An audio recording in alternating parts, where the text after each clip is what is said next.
सीधा मुद्दे पर आते हैं। आज हम एक ऐसे खौफनाक विश्लेषण में उतरने वाले हैं जो सच में रोंगटे खड़े कर देगा। आज हम स्रोत सामग्री के जरिए ये देखेंगे कि कैसे एक बिल्कुल जानी पहचानी मीठी सी महक अचानक एक भयानक बुरे सपने में बदल सकती है। तो चलिए बिना देर किए इस डरावने सफर की शुरुआत करते हैं और समझते हैं कि कैसे खौफ हमारे सबसे सुरक्षित लगने वाले कोनों में भी सेंध लगा सकता है। बेटा, रात को पीछे वाले पेड़ के पास मत जाना। स्रोत सामग्री के अनुसार इस पूरे खौफ की शुरुआत बस इसी एक चेतावनी से होती है। अक्सर होता है ना, हम ऐसी पुरानी बातों को अंधविश्वास समझकर टाल देते हैं।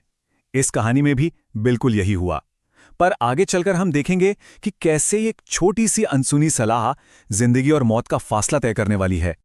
तो कहानी की शुरुआत काफी मासूमियत से होती है। रात के 2 बजे का वक्त है। एक नया शहर, नया किराए का घर, और वहां अकेली है नेहा। वो आराम से अपने कमर तक लंबे बालों में कंघी कर रही है और उन बालों से मां के लगाए चमेली के तेल की वो मीठी जानी पहचानी खुशबू आ रही है। एकदम सुरक्षित और सामान्य माहौल है ना। लेकिन बस इसी पल से सब कुछ पलटने वाला है। अब जरा इस कंट्रास्ट को समझिए। कमरे के अंदर वो चमेली के तेल की महक है जो एक सुकून और सुरक्षा का एहसास दे रही है, और ठीक बाहर अंधेरे में खड़ा वो पुराना खामोश पीपल का पेड़, एक बहुत ही प्राचीन और अज्ञात खतरा जो उसी खुली खिड़की से बाहर आती खुशबू को गहराई से महसूस कर रहा है। सुरक्षा और खौफ के बीच अब सिर्फ उसे खुली खिड़की का फासला था। देखिए, खौफ कभी अचानक से धावा नहीं बोलता, वो आहिस्ता आहिस्ता अपनी जगह बनाता है। इस स्रोत में भी साया एक ही रात में नहीं आया। उसने बहुत ही भयानक और व्यवस्थित तरीके से कमरे में घुसपैठ की। पहली रात एक छोटी सी घटना, दूसरी रात एक अजीब सी हलचल, और तीसरी रात सीधा एक हिंसक हमला। यह पूरा क्रम इतना डरावना है कि सोचने पर ही सिहरन होने लगती है। बात करते हैं पहली रात की। सुबह नेहा उठती है तो उसे अपने तकिए पर एक हरा, बिल्कुल ताज़ा पीपल का पत्ता मिलता है, जैसे किसी ने अभी अभी तोड़कर वहां रखा हो। अब इंसानी दिमाग की फितरत ही ऐसी होती है, वो अजीब चीजों को तुरंत नकार देता है। स्रोत बताता है कि नेहा ने भी यही सोचा कि चलो हवा से उड़कर आ गया होगा। उसने पत्ता फेंका और बात वहीं खत्म कर दी। पर जरा ठहर कर सोचिए, क्या वाकई ये मुमकिन है? क्या कोई तेज हवा का झोंका एक ताजे पत्ते को बिना मोड़े, बिना कुचले किसी सोते हुए इंसान के चेहरे के ठीक बगल में इतनी सटीकता से रख सकता है? यहीं से उस कमरे की सुरक्षा पर पहला बड़ा सवाल खड़ा होता है। वो बाहर का खतरा अब दबे पांव अंदर आ चुका था। फिर आती है दूसरी रात।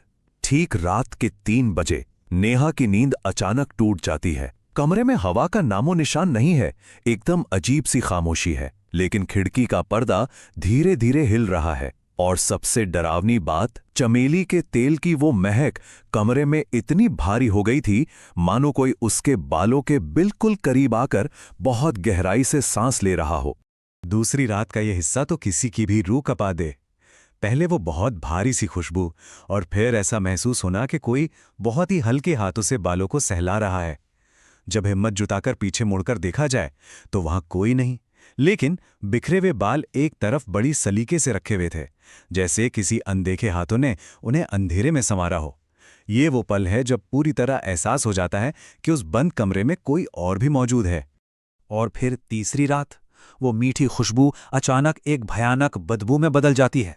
चमेली की खुशबू गायब और उसकी जगह ले लेती है पीपल के सड़े हुए पत्तों, नम मिट्टी और मुरझाए फूलों की दुर्गंध।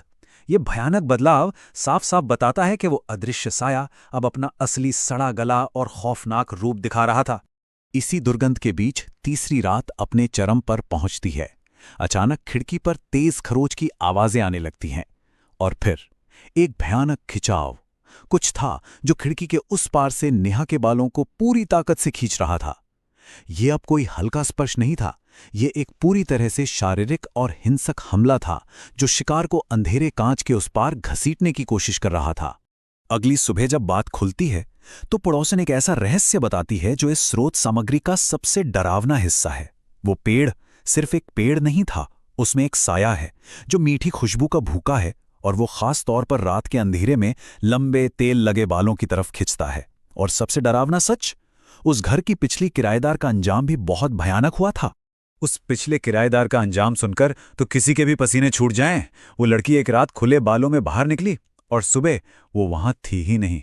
बचे थे तो सिर्फ उसके बाल, जो उस पुराने पीपल के पेड़ की शाखाओं में बेरहमी से उलझे हुए थे। ये कुछ शब्द ही खौफ का पूरा अंदाजा लगाने के लिए काफी हैं। ये सब जानने के बाद चौथी रात एक हताश बचाव की रात थी। डर के खिलाफ एक आखिरी किलेबंदी। बालों को कसकर एक चोटी में बांध लिया गया ताकि वो हवा में ना उड़ें। खिड़की को पूरी तरह सील करके लॉक कर दिया गया और पूरे कमरे को तेज रोशनी से भर दिया गया। एक बहुत ही तार्किक कोशिश उस पारलौकिक खतरे को बाहर रखने की। पर सोचिए, जब वो साया पहले से ही कमरे के अंदर मौजूद हो तो ये भौतिक ताले और बंद खिड़कियां क्या ही कर लेंगी। रात के 2 बजे रोशनी से जगमगाते कमरे में वो कसी हुई चोटी एक एक बाल करके खुद ब खुद खुलने लगती है। तनाव का ये स्तर एकदम चरम पर है। अदृश्य उंगलियां खामोशी से अपना काम कर रही थीं। जब घबराकर अपनी चोटी को वापस पकड़ने की कोशिश की जाती है तो अपने ही बालों के नीचे किसी और की उंगलियां महसूस होती हैं। बेहद ठंडी और अस्वाभाविक रूप से पतली उंगलियां। अपनी चोटी पकड़ने जाओ और एक मरे हुए हाथ का स्पर्श मिले, ये एक ऐसा खौफ है जहां इंसान का दिमाग सुन पड़ जाता है। और फिर वो साया अपनी शक्ल दिखाता है। दीवार पर एक लंबी, पतली और पूरी तरह से अमानवीय परछाई उभरती है, जबकि कमरे में कोई नहीं था। फिर वो परछाई दीवार से उतरकर सीधे कमरे के बीच में आ जाती है। अब उससे चमेली के तेल की इतनी तेज गंध आ रही थी मानो उसने सारी खुशबू को ही अपने अंदर सोख लिया हो। इस खौफ के बाद बस भागना ही एक रास्ता बचता है। चौथी रात को घर से भागकर जान बचाई। 5वें दिन उस आकर्षण की जड़ यानी अपने लंबे बालों को ही कैंची से काट डाला। उस खुशबू के श्राप को तोड़ने के लिए ये एक बहुत बड़ा बलिदान था। और फिर 1 हफ्ते बाद एक शांत, खाली लगने वाले घर में वापसी होती है। अब यहां एक बड़ा सवाल उठता है, क्या भौतिक रूप से बाल काट देने से उस साये का श्राप वाकई कट गया? शायद ये सोचकर एक पल के लिए राहत महसूस हो, एक झूठी उम्मीद। लेकिन जैसा कि स्रोत सामग्री के अंतिम हिस्से में खुलासा होता है, असली खौफ तो अभी बाकी था। रात के ठीक 3 बजे नींद खुली और सामने एक ऐसा सच था जिस पर यकीन करना नामुमकिन है। जो बाल कैंची से छोटे छोटे काट दिए गए थे ना, वो वापस कमर तक लंबे हो चुके थे। एकदम असंभव। और इस विश्लेषण का यह सबसे बड़ा और दम घोटने वाला झटका है। और सुनिए, सिर्फ बाल ही वापस नहीं आए थे, वो लंबे बाल ताजे चमेली के तेल से पूरी तरह तरबतर थे। मानो कोई पूरी रात पास बैठकर बड़े इत्मीनान से अंधेरे में उन बालों में तेल लगाता रहा हो। इस तरह की मानसिक और शारीरिक दखलंदाजी के बारे में सोचना भी बहुत भयानक है।